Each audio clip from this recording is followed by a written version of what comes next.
Yeah. Welcome back. Yeah, okay. Welcome back. If you can all have a seat. Welcome back. Well, Nelda, we did not plan a formal introduction, but I'm going to introduce to you all Dr. Nelda Godfrey. I've had the absolute pleasure of getting to know Nelda over the last year and her work on professional identity and the center that she's running. I'll let her tell you more about it. But her team of folks from literally all over the world are just building this wonderful body of resources on professional identity. And what does it really mean to support and nurture the development and formation of the nurse in the nursing identity? And the timing of this couldn't be better with the new essentials work coming out and focusing pretty much on competency, and yet the formation of the nurse is more than just competence. And so Nelda's work is a perfect, and her team's work is a perfect complement to the essentials work. So Nelda, I'm gonna let you tell them more about yourself and the work that you're doing, and share with us how this work is evolving in professional identity and all the resources we have to launch. Okay, thank you. Thank you so much, Sarah. Hello, everyone. Can you hear me? That's a yes. Yeah. Are you able to hear my voice? Is it loud and Yeah. everything's okay with that? Okay. Yeah.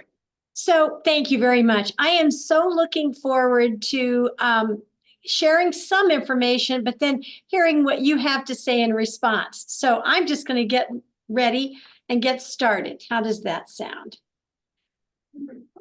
So I'm talking today about a relatively new construct, professional identity in nursing. And the title of what I'm doing is called A Strong Professional Identity. What is it and what does it matter? So just sit back and soak in what we've been doing, and then I'll ask you a number of questions. Here we go. So we're talking about professional identity, which is not the same thing as professionalism, but it's not a term that we're very familiar with in nursing. After all, nursing is an old profession, but a very young academic discipline. And while the first PhDs in the world were granted in the 12th or 13th century in theology or philosophy, many of you are aware that the granting of PhDs in our discipline has been so new. We are newer than many of the disciplines that we work around from an academic standpoint. And our way of looking at the term professionalism, I would argue, is pretty disparate. In fact, Nancy Krieger and I wrote a book in 2011 that was Philosophic Inquiry about professionalism in nursing, and it was like water through a sieve.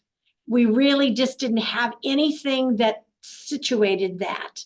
So a very casual way to explain that is we could put 30 of you around the room you're in today and ask each of you to tell us what professionalism in nursing means. And you would say words and we would nod with you. And by the time we got done with 30 of you talking, we still wouldn't have any words that would pull us together. So we ended up looking, our colleagues in the world that are interested in this ended up looking at what's being done in other disciplines. So you'll be surprised, I think, to know that it was the mid-90s when STEM, science, technology, engineering, and math, realized that in the educational process for their students, if they didn't do something to lay down the fabric of professional identity in architectural engineering, the students would just go, I don't understand this and I'm getting out. They also found that the students, as they moved on to their professional roles, if they didn't have a strong sense of professional identity, they didn't stay in the fields. And medicine discovered this in the early 2000s, PT, OT, pharmacy, veterinary medicine, social work, a number of these other fields have followed, and there's a great body of work in our other partner disciplines, but not so much in nursing.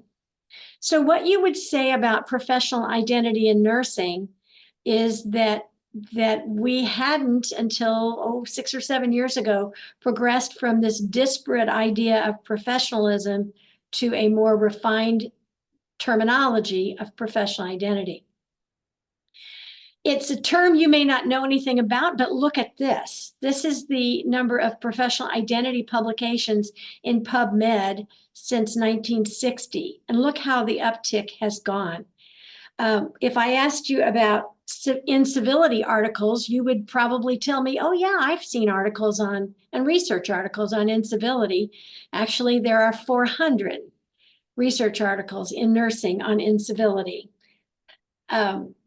This might be tongue in cheek, 14 in medicine, 2 in pharmacy. So it's not always the best example to give, but this is what's going on in other disciplines and is just starting to hit ours.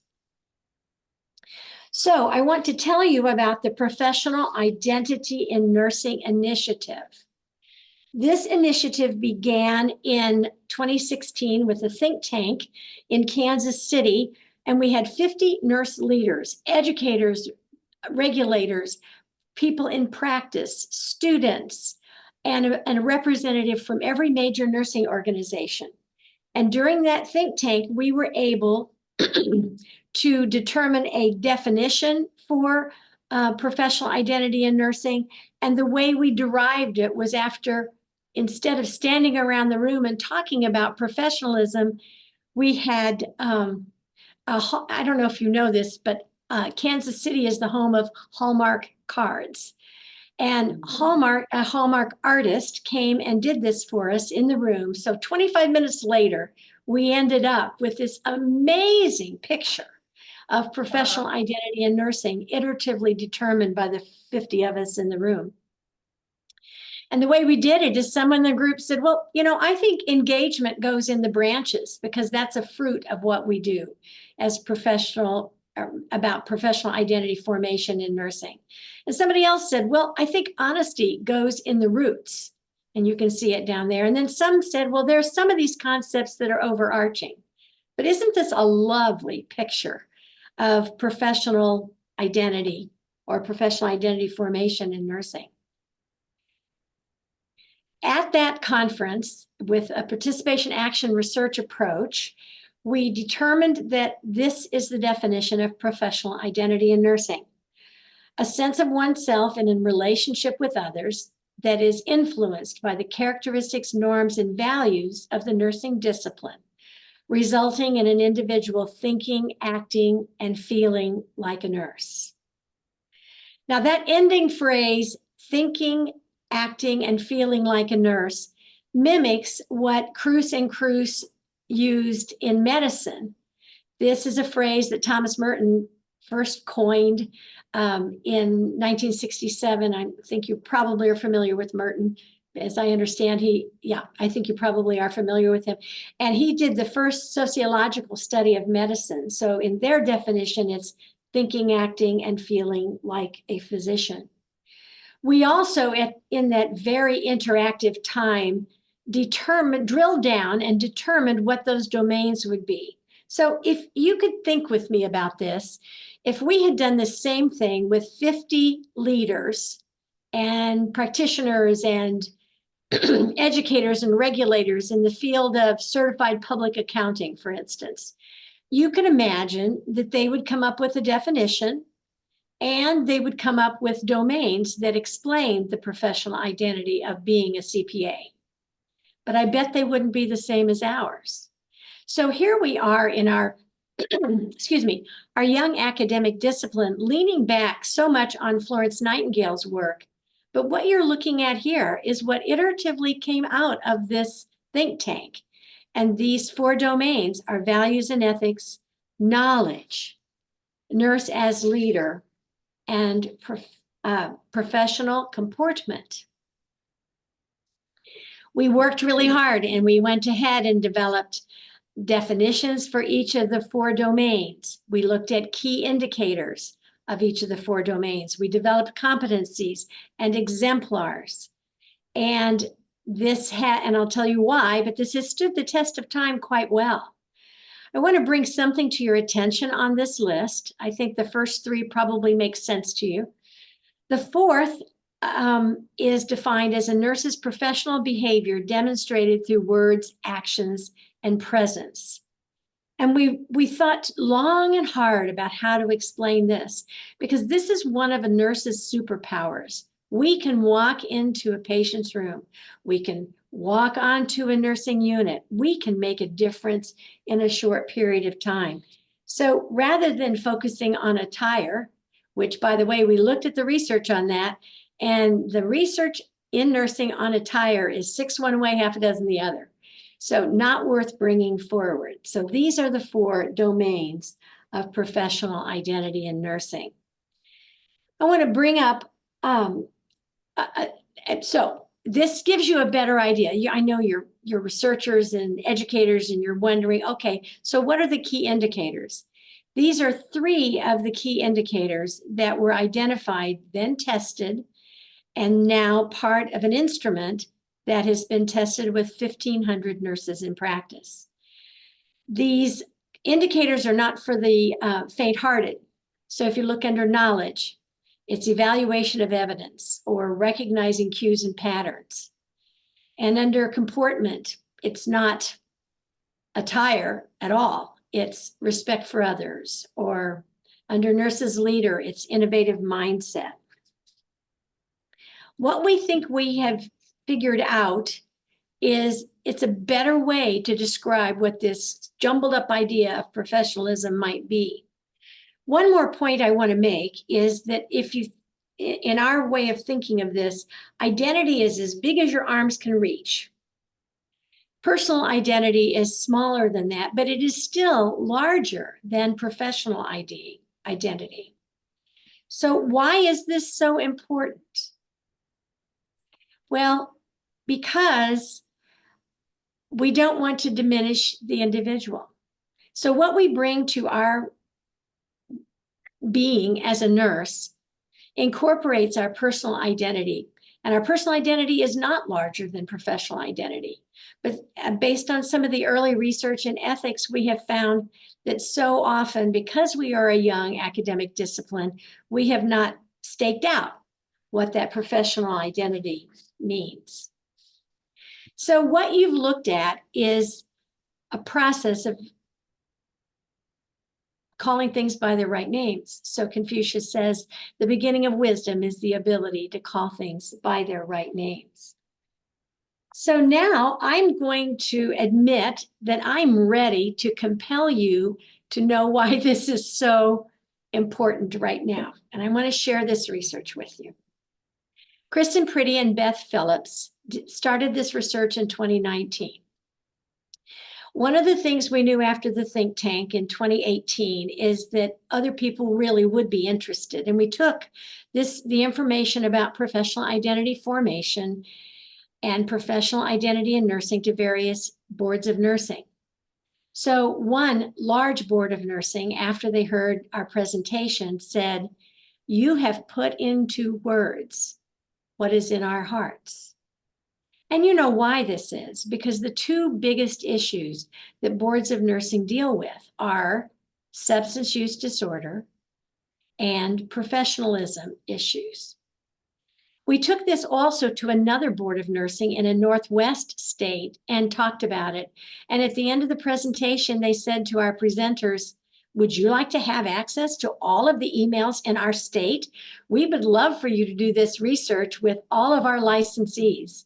And of course, we said, well, certainly we could do that. So Beth Phillips is at Duke, and she ran it through their IRB, and these are the results of this study. So this is a mixed methods study sent to all the nursing licensees in a Northwestern state. And you can look through the demographics, and I think you will see, well, there's some differences, but there's not a lot of difference. But you would also want to know how many people we're talking about. We were thrilled. We had 718 responses. Here are some of the quantitative questions. So this is done, and now you want to know, I know you are thinking this, when was this done? Well, it was done in April of 2020, and it was a Northwestern state, so this is before COVID hit. And it was done with an email survey. So they've gotten the information in the survey. They'd been given the definition, they'd been given the domain names, they'd been given the definitions of the domains. They hadn't had any education before they answered the questions, and these are the results that we got. So, are you familiar with the concept of professional identity? 70% said yes. Do you think professional identity is critical to functioning in a nursing role? 74% said yes. Nurses with a strong professional identity in nursing stand out as having a higher impact than those who do not possess this attribute. 92%. Healthcare agencies can contribute to professional identity through their mission, values, programs, practices, and other mechanisms. 97%. Healthcare agencies have an obligation to advance professional identity. 80%. And does the clinical agency you're associated with have a process for ensuring nurses have a strong professional identity? 28%. We asked them about ranking the domains, and as nurses, this shouldn't surprise you. Values and ethics was highest, and leadership was lowest because for some reason, we don't have a strong handle on functioning as leaders in the environments we're in. But what I really want to show you are the answers to the qualitative questions. And I'm going to go through this fast, but I'm hoping you can see the screen really well. And we're going to do the first two questions. And after I do this, I'm going to stop sharing and I'm going to ask you to respond. First question, how do you think having a strong professional identity impacts practice? Second, how do you think failure to form a strong professional identity impacts practice? Remember, 718 respondents. Those of you colleagues of mine who've done qualitative analysis, can you imagine what that was like? Two of the answers to the first question. How do you think having a strong professional identity impacts practice? I believe that nurses with a strong professional identity inherently know how to do what is best for patients. They're able to advocate for patients by actively listening, applying what they learn to make sound decisions regarding a patient's care. Second response, everything I do and every way I do it when I am a nurse comes from my nursing identity, which for me is an inherent part of my soul and core identity and how I live in the world from breath to breath and moment to moment. So here we go. How do you think having a strong professional identity impacts practice? And again, if you can't see the screen, I would really ask that you move close enough so you can see the items. Professional identity in nursing is a strong collective and self-image that influences safe, high-quality patient care and job satisfaction and retention. Professional identity in nursing, a strong collective and self-image influences role clarity. Role clarity influences pride in profession and confidence in self. Confidence in self influences ownership of practice, as does pride in the profession. Ownership of practice influences lifelong learning and growth, which in turn influences confidence in self. Ownership of practice influences advocacy for patient and profession and professional behavior. And advocacy for patient and professional behavior influence high practice standards along with ethical practice. High practice standards influence safe, high-quality patient care. High practice standards influence trust and respect from others. Trust and respect from others influences effective communication and teamwork. Effective communication and teamwork influences safe, high-quality patient care. Trust and respect from others influences healthy work culture. Healthy work culture influences job satisfaction and retention. Seems to make sense, doesn't it? And job satisfaction and retention influences safe, high-quality patient care. How do you think failure to form a strong professional identity impacts practice? Currently, I'm on extended leave, disabled from work injuries. I have severe PTSD from not being respected. Some of my injuries would have been avoided had there been consideration of my expertise. Without a strong professional identity, we risk nursing being seen as just another job, and we might fail to take a stand on issues impacting nurses and human rights globally. So here's the qualitative results. How do you think failure to form a strong professional identity impacts practice? Failure to form a strong professional identity in nursing influences harm to patients and harm to nurses. Failure to form a strong professional identity in nursing yields lack of role clarity, lack of unified value system, lack of pride in the profession. Lack of unified value system influences isolation, lack of role clarity influences self-doubt, and now look at this. Isolation influences bullying, anxiety, and self-doubt. Self-doubt influences anxiety, and bullying influences anxiety. Anxiety influences decreased advocacy for patient and profession. Anxiety influences ineffective decision-making.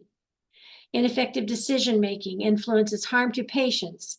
Decreased advocacy for patient and profession influences harm to patients.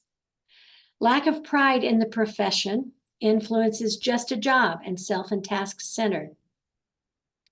Just a job and self and task-centered influences decreased advocacy for patient and profession. Just a job, self and task-centered influences decreased trust from patients and colleagues. Just a job, self and task-centered influences unethical shortcuts and sloppy practice. Unethical shortcuts and sloppy practice influences impaired ethical practice. Just a job, self and task-centered influences decreased motivation for growth. Decreased motivation for growth influences less engagement in improvement. Less engagement in improvement influences failure to correct unjust practices and inequities in healthcare, as does impaired ethical practice. Decreased trust from patients and colleagues influences ineffective communication and increased conflict. Decreased advocacy for patient and profession influences increased conflict. Ineffective communication influences increased conflict. Increased conflict influences impaired teamwork. Ineffective communication influences impaired teamwork and less patient adherence. Less patient adherence influences harm to patients. Impaired teamwork influences harm to patients. Impaired teamwork, impaired ethical practice, failure to correct unjust practice and inequities in healthcare influences unhealthy work culture. Unhealthy work culture influences harm to nurses. Harm to nurses is decreased job satisfaction, burnout, poor mental health, floundering with no direction, which in turn yields harm to patients, and back around, just a job, self and task centered. So take a moment to look at that. I'm going to stop sharing. And this is when I wish I was in the middle of the room and I could hear what you're thinking about and hear more one-on-one what you have to say. So first of all, would you like to share your reactions? And you'll have to speak clearly so I can hear you. But what are your reactions? Can we have 5 or 6 of you give us your reactions to what you've just seen?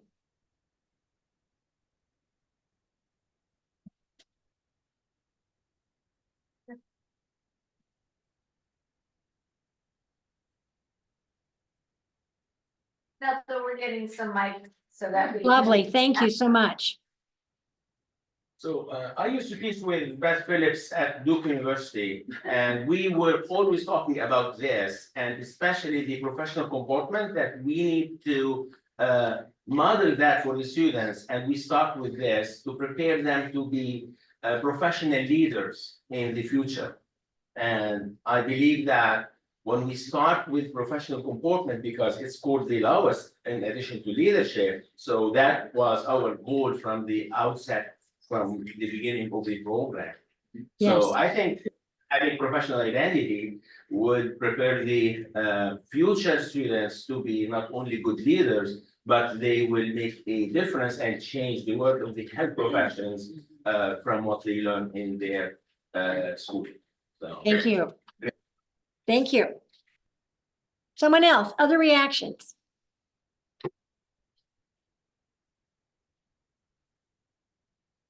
Hello, and thank you for your presentation. I think it's spot on. I mean, it goes without saying, if you don't know your identity, you don't know who you are. And so therefore, that chaos just becomes like a snowball. It gets bigger and bigger and bigger and bigger. And so something has to step in to stop that snowball. So understanding who we are and understanding the very important roles that we play will go far in addressing these. So Thank you. Thank you. So to you who have just answered or anyone else, why have we not done this? Any thoughts on that? I was just going to say that, everything that you just showed makes absolute sense. I've seen it in practice. What I appreciate very much is you, through this work, have given language to what it is that intrinsically, I think most of the people in the room know is the truth. You know, understanding identity is kind of core to who we are as nurses, and yet not being able to clearly find words or to articulate it, to convey it, is probably maybe in my humble opinion, the reason that we still struggle with this. So I really appreciate your work. Thank you. Well, the body of knowledge is really growing, and I'm going to share some of that with you. Somebody else want to make a comment? No, Liz, I mean, I'm struck by, to your question that you just asked, Dr. Nancy Takino. I am always concerned about how we let others define and use their language to define what and who we are as nurses, whether it be the media, whether it be other health professions groups.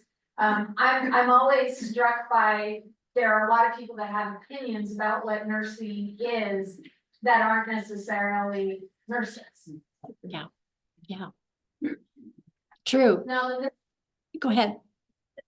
Sarah, I just want to say, when you and I really first started talking was at Sigma last year, and we moved into this conversation about professional identity and having what you so beautifully articulated in one of the slides is having our language and being able to articulate who we are and what we do. And that's when we got into the conversation about literacy. And it's so that it's not just competency, but we need to balance competency with literacy. And if we don't know who we are and we don't have a language for what we do and we can't name it and claim it, we don't own it. And I think that's the beauty. I think when you were talking, I thought, how would COVID have been different if nursing universally had an deep understanding and appreciation of professional identity? How would our nursing collective response to COVID have potentially been different? And I know we don't have the answer to that, but I think that we can do something about that now. Yes, I think so. Thank you very much, Sarah. I'm going to share my slides again because I want to share a couple of other things with you, and then we'll talk again. Let's see. I'll go past that. This is Anita Fitzgerald's work from Cal State Los Angeles. And she has put together the research findings about what a lack of professional identity yields and what a strong professional identity yields. And again, we've had to go outside of nursing to get a lot of this information, but these are pretty dramatic findings. And I'm going to show you a piece of research that my colleagues and I did. I know I'm scooting past, but I want to get to something else here. We did a qualitative study from direct care to leader. What happens to one's professional identity in nursing? And this was an article in the April 23 issue of Nurse Leader, which is AONL's journal. And I want you to know we had 8 articles in AONL's Nurse Leader journal in April of 23. And so these are the findings. Nurse leaders believe that one's professional identity is core to their identity as a nurse. They also added language to our vocabulary.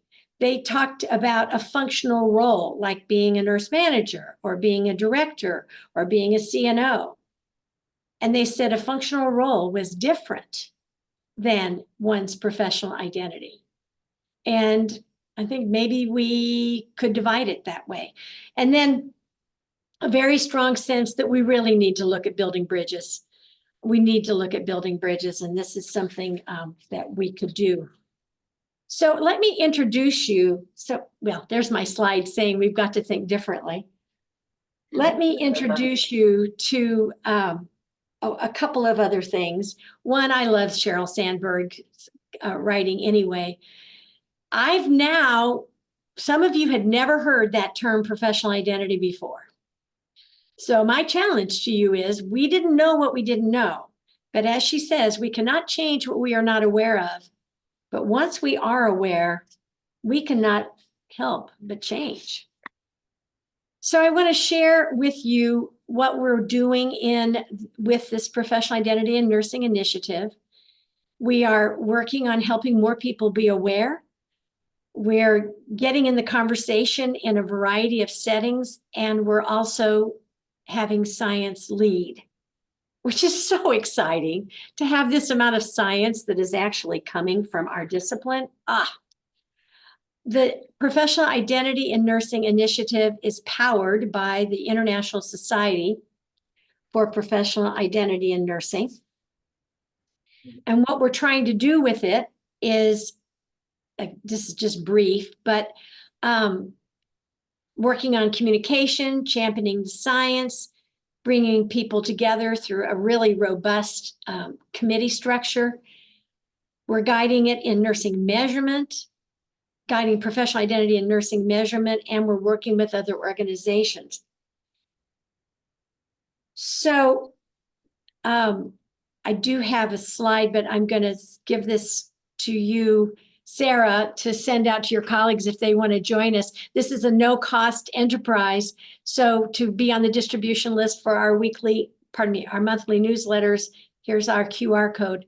But what I want to show you is how this is impacting the discipline.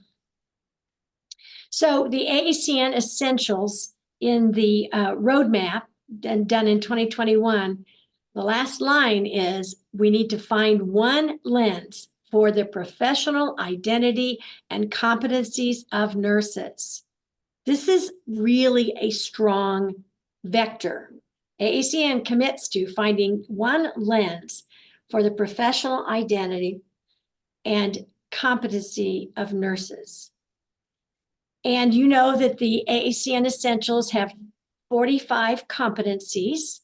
And I'm very pleased to report that in Domain 9, 2 of those 6 competencies specifically point to professional identity.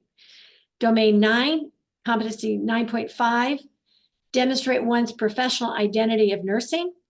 And number 9.6, integrate diversity, equity, and inclusion in one's professional identity of nursing. And it makes my heart sing to know that we have DEI in 9.6, because out of all 45 competencies, the only one that has DEI pulled out explicitly is 9.6. And I'm very happy about that, because if we're going to truly present the professional identity of nursing, it has to be against the backdrop of diversity, equity, and inclusion. So I want to share with you the scientific work that has been done. We've had a concept analysis that was done first by our colleagues in Scandinavia in 1998. Anita Fitzgerald did a second in 2021. Lindell Joseph and a host of colleagues did a magnificent job on the conceptual model.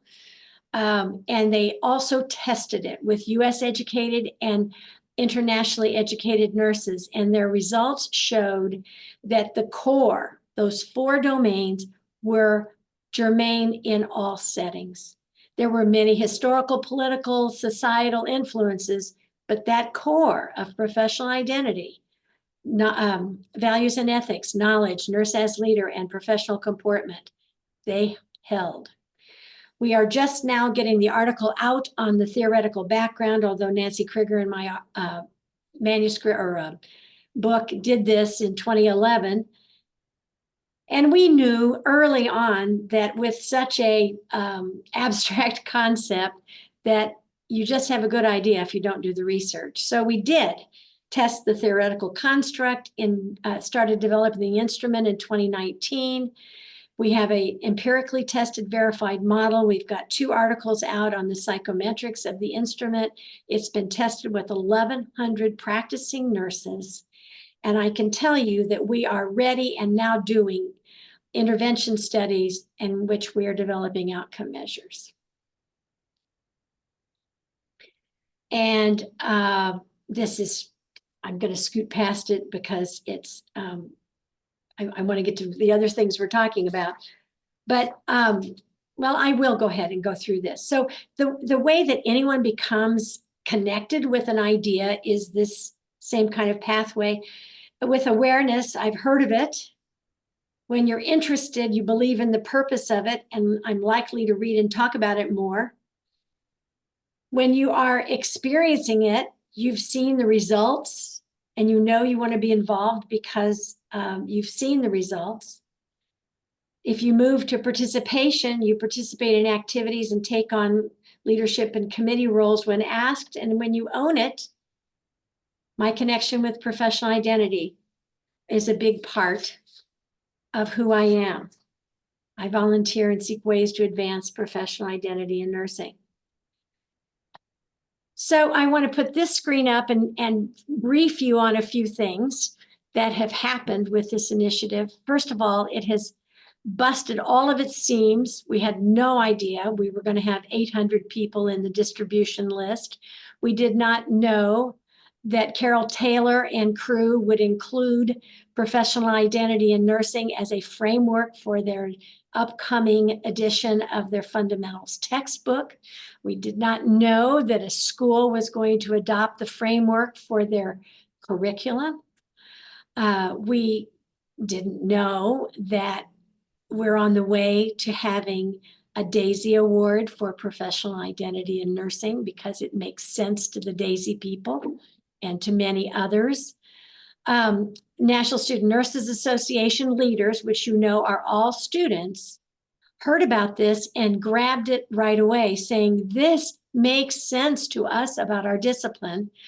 And it is now the framework that professional identity is used, and the definition and the domains are used as the framework for the Leadership U International program and for their Student Nurses Honor Society. These 4 domains are their touch points for that. Goodness, now I didn't have a list, so I'm just kind of running through what we've gotten done with this. It's really quite exciting. I think we were surprised to get this in the AACN Essentials. Usually, if you have a change in any discipline, it takes 15 years to get into your accrediting materials, and it took us 2. And it also, by the way, is an integral part of ASIN's accrediting criteria standards and also NLN's CNEA. So I'm going to move to questions, and I'm going to stop sharing, and I'm hoping that I'll get to hear a discussion. Oh, good, I've got enough time, I hope. Sarah, I guess you'll need to lead the discussion from there, but I would really love to hear what your colleagues are saying and thinking about next steps and moves forward. Yeah, I'm thinking the same thing. I think, you know, the invitation that we have is to think about what are our next steps.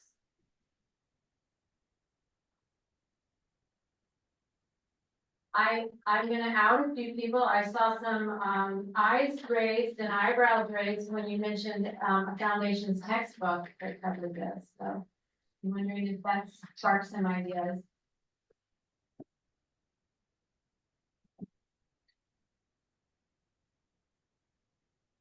I was doing little things.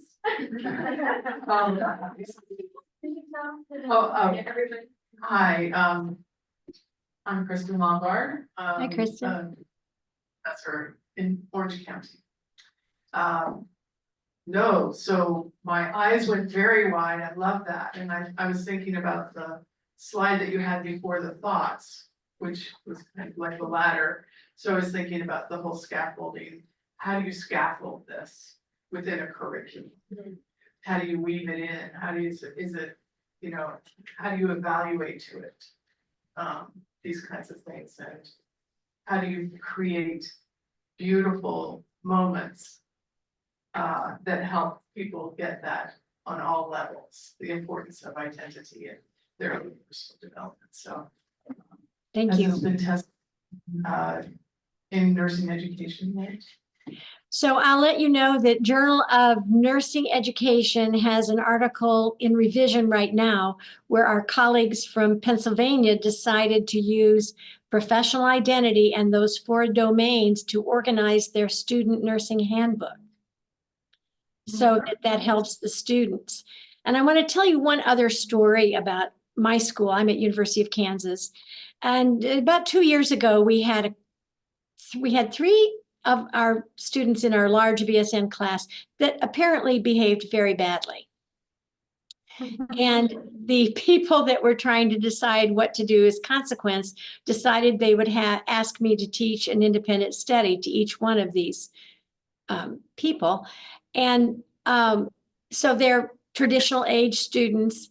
And I did like 4, it was during COVID, so I did 4 virtual sessions. I had them read 4 articles first and then talk to me for 25 minutes and then 3 more articles and talk to me. And then they did a paper.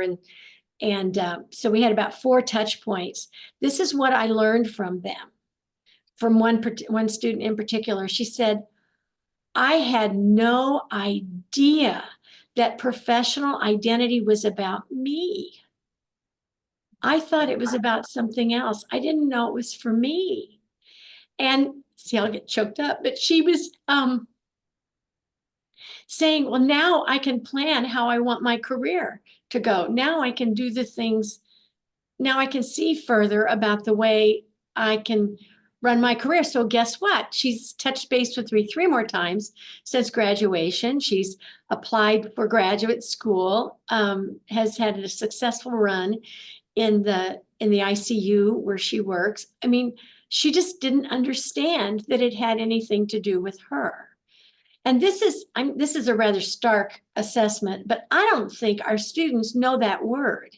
I don't think they know professionalism or anything that it means. So I would argue that we should quit using it and that we should use the term professional identity with better definitions. And you'll find there's an excellent article by my colleagues that's coming out in the September American Nurse, where it says professionalism and professional identity will strengthen our profession.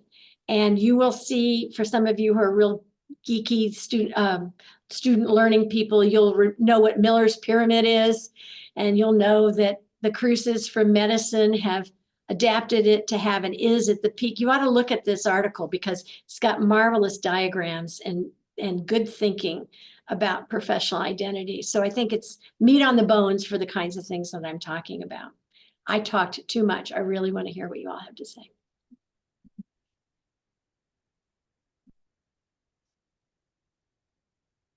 Okay,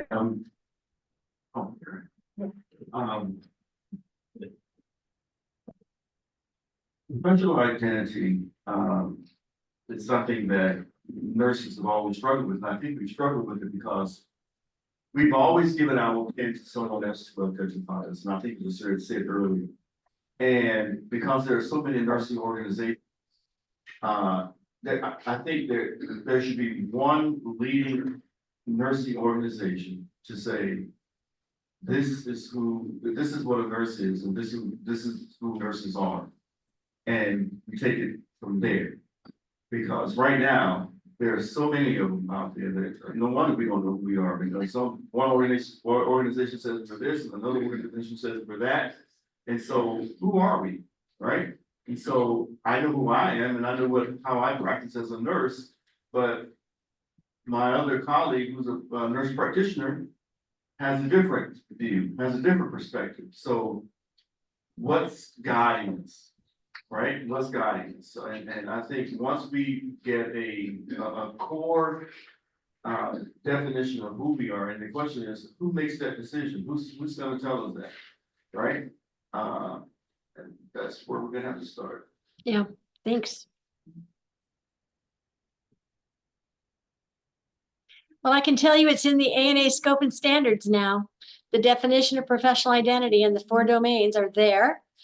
I'm on the revision committee for the ANA Code of Ethics, and it's in the revised part now. I'm not sure how it's going to make it out of the last round of review, and it's also in the scope and standards for nursing leadership or management. I'm not sure what they call that. So it's seeping in. There are ways that we're starting to add, and I think to your point, if we can add language, because we haven't had language. So here's some language to go with, and we can, it's not perfect, but it does test well.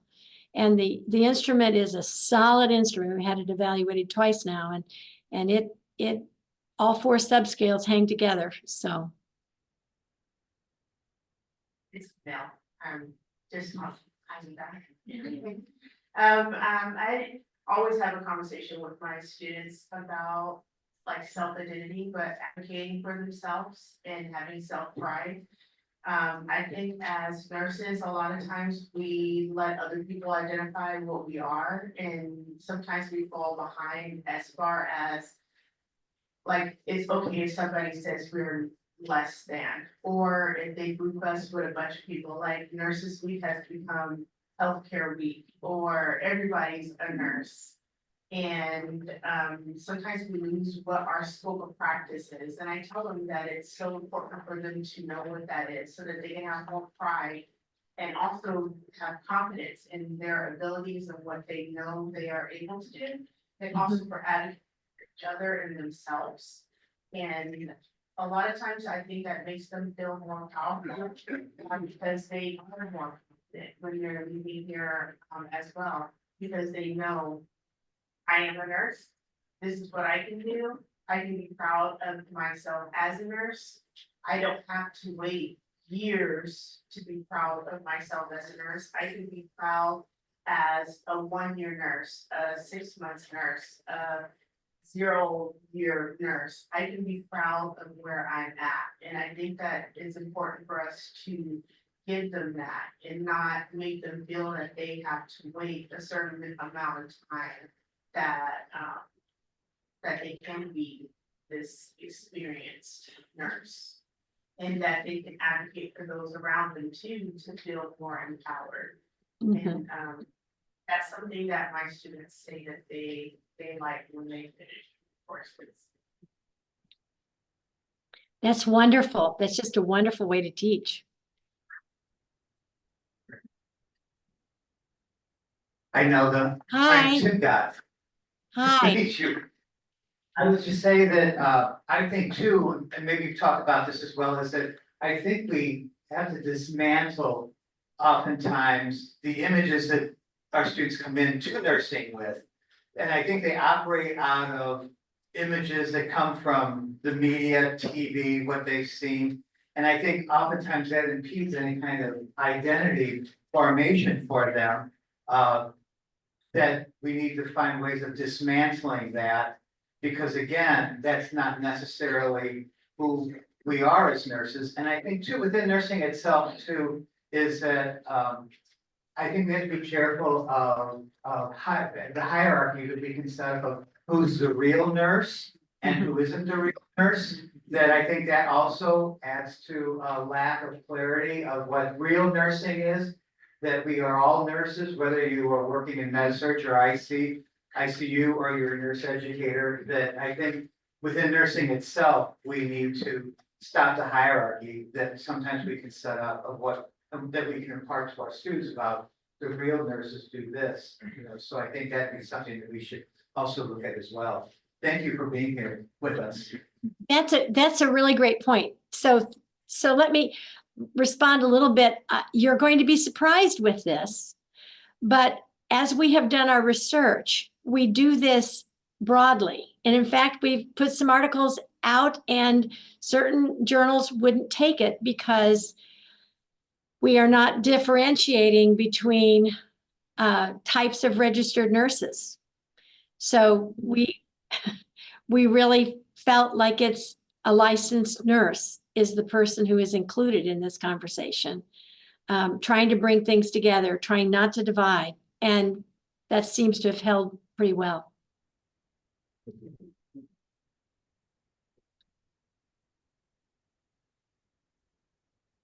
What about next steps for you all? Can we spend maybe 5 or 6 minutes talking about how this could be part of what you do?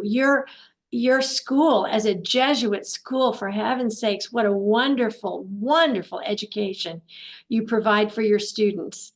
So you stand on the shoulders of giants. And how can this telos of professional identity be more explicitly included in what you do? Hi, my name is Anne. Your question is very timely because I was gonna ask that right back to you. So, we have two orientation cohorts, orientation for two cohorts coming up, one tomorrow and one next week. So how would you suggest that we start to, because when I get home, I'm gonna erase professionalism and add professional identity. How would you suggest that we start these students off on day one, their first day of orientation, impacting the knowledge about professional identity? Well, I wish the article was out first because I think that would be a great way to do it. I'm going to be super practical here. So I'm from the Midwest and was raised on a dairy farm and I'm pretty practical. So, you have to think about that texture here. It takes me 5 minutes to explain professional identity. There's a definition. There are 4 domains. Those 4 domains are values and ethics, knowledge, nurse as leader, and professional comportment. And then I talk a little bit about each one of those 4. I can do it in 5 minutes. This isn't about teaching the effects of metabolic alkalosis. This can be done pretty simply. The other thing is that my experience has been, if I am talking to a registered nurse or even an LPN, and I have 5 minutes to explain this, in that period of time, he or she has understood both the what and the why of professional identity. So it's the how that's the mystery. And so maybe the students can begin to think about that if you add new language to their lexicon, can they think about embodying what those 4 domains are or putting on the mantle of professional identity? So I'm being super practical, but it's not that depthy. It's really pretty simple. It's nomenclature that we would add. And then as the research results are rolling in, we're going to know more and more. We're doing a proof of concept with Hospital A and Hospital B to see whether we can get any difference in professional identity scores along with NDNQI scores in a year-long cycle of bringing this forward to the nurses. Well, Nelda, as a fellow Midwesterner, I would say that's brilliant. Because it's really basic. I think if we start with the what and the why in orientation in all our programs, and then we build reflective practice activities on the how throughout the program and throughout the courses. I mean, that's so simple and so basic, but really, most really, really good things are, right? We can distill them down into something that's pretty basic, and so thank you for that. I thought that was really helpful. Other ideas? Hi, this is Kathy. I'm also very practical, and I think a picture is worth 1,000 words. So I was wondering if the Hallmark card, if it were attributed to your group, could be used. I'd be happy to send you the PDF of that. And please use it with your students and put it on the walls in your offices. And I mean, you would be so surprised how many times we're asked for that, because it seems to have made a lot of difference to people. So yeah, thanks. And Nelda has offered to share her slides as a PDF with us, so we can have, Yoshi send those out. So thank you, Nelda, that's very generous of you. Hi Nelda, my name's John. Thank you for your work and your dedication to that. When you asked that last question you asked, so one thing we have for the undergrad students here is that their first course is called Nursing in the Jesuit Tradition. Ah, Be one of the people who teach it, founded by Mary Lou. This, I thought of this morning. Last year, beginning of the year, I was going into the classroom, first day of class, students were there. And I don't know what the class was before me. But I said hi to the professor that was leaving. She said, you know, what class is this? I said, Nursing in the Jesuit Tradition. She said, that sounds foolish. Is there a blood pressure way of being a Jesuit traditional nurse? And anyway, kind of ran off a list of high blood pressure. Actually, it was probably our first lesson of the semester because I kept her in there. So why don't you join the class? And you know about the words is your character, the whole person. But yeah, let's say taking a blood pressure. There's a very reverent way to do that as you enter this kind of intimate space with someone. Be concerned about where they've come from that day and on and on. So, and after she finally left, that's our identity. In some way. So thank you. Thanks a lot for your work.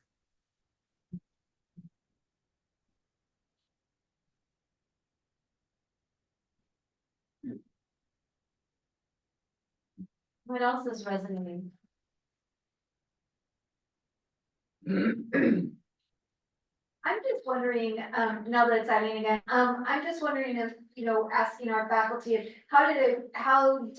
does this idea resonate with you personally, as opposed to thinking about it from the perspective of our curriculum, but in terms of your own sense of your professional identity? I think there were a lot of things that you said this morning, Nelda, that I was like, oh yeah, that really, I think about how that affects, me and some of the work that I've done and where I see myself in this, in this profession. So I'm wondering if our faculty might share some of their thoughts about, how it resonates with them in their own identity as a nurse. Hi, Rick, again.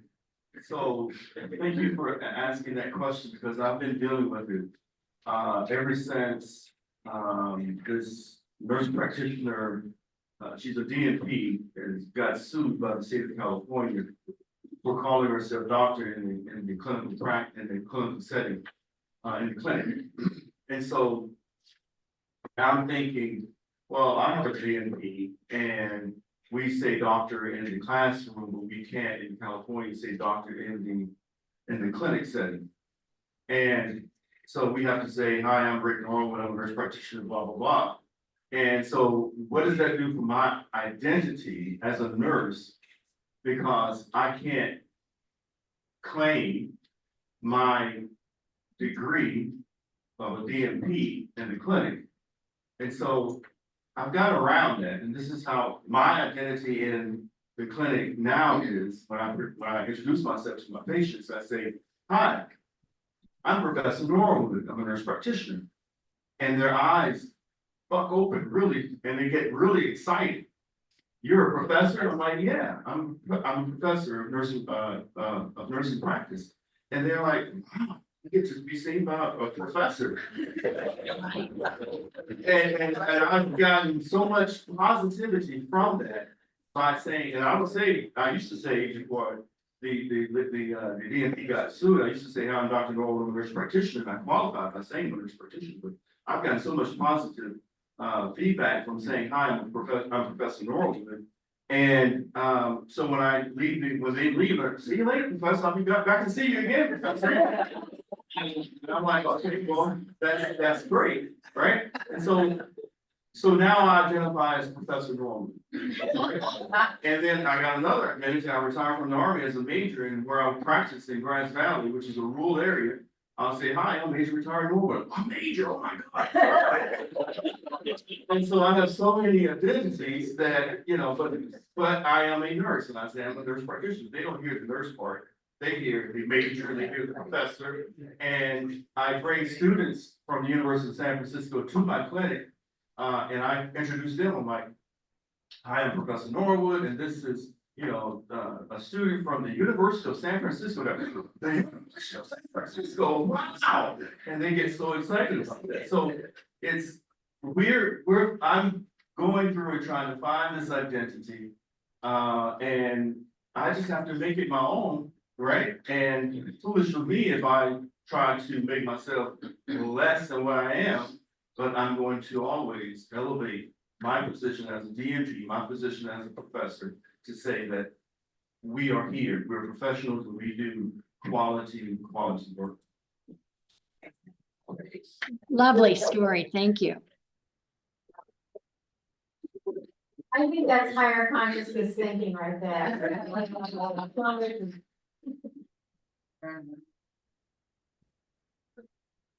Nancy, did you have something? Still thinking about what you said. Well, the question was, does this resonate with you? And, I think I'll go back to the first statement I made. It does totally resonates with me because I think intuitively I have all of those four domains have been an important part of how I have perceived myself as a nurse at the bedside, as a nursing leader, as a nursing educator. But what I really do like is the opportunity to use that kind of language again, to get it back to this literacy concept, to the ability to be able to talk in plain language to people, I think will help us maybe resolve some of the things that are, what Ricky was talking about is when I introduce myself now, I've said first I say I'm a teacher, then I say I'm a nurse, and you're right. I said I was a professor at one time, and people are like, oh, I know. And I never, even use that word. It's just so interesting. So, but if we as a profession could come together, get clarity, feel good about it, articulate it ourselves, behave the way that we, are describing ourselves, and impart that to students and then to the public, then maybe we can, kind of come together as a profession, and have a strong voice and have it be consistent. So, that's I resonated with most of what you said. So. I think that's a beautiful summary, Kat. So Nelda, do you have anything else for us? I'm just so glad to get to hear what you're thinking about. I wish I were in the room with you, but I feel very close to that. Not quite, but I'm close to that. And I just appreciate you dialoguing about this. I'll throw out a little challenge. We're doing this now, proof of concept with frontline nurse leaders in Hospital A and Hospital B. Wouldn't it be amazing to do a pilot with nursing faculty to see whether this helped nursing faculty adopt a different set of language, a greater sense of professional identity with just simply some attention to now a concept that's well enough studied to lean into. So there's my little challenge. See if you want to think about that. It's been a real pleasure. You have Pardon? Is that an invitation for participate in your study? Indeed it is. I'd be happy to help that happen. Okay. There you go. We will definitely follow up. Thank you. Thank you. It's been such a pleasure, and we're just so incredibly grateful for you giving us your time and talent, and it's very, very inspiring. So one more round of applause for Nelda. Thank you. Now you can have lunch. Thank you. Thank you so much, Nelda. We really appreciate it, and we will be back in touch for sure. Thank you.